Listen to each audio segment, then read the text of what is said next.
Hello, হ্যাঁ, কে বলছেন? জল ঢালতে আসবে তো? কি?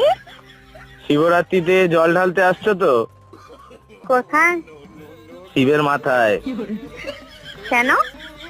শিবরাত্রিতে তো মেয়েরা জল ঢালে শিবের মাথায়। আপনি কে বলছেন বলুন তো? আমি শিব বলছি, শিব? ভগবান শিব। ও, উপর থেকে বলছেন? কৈলাস থেকে। কৈলাস থেকে? কৈলাসে আছি। ও, কৈলাস থেকে আমাকে ফোন করে বলছেন শিবের মাথায় জল ঢালার জন্য। এটা কি খ্যাপামো নাকি?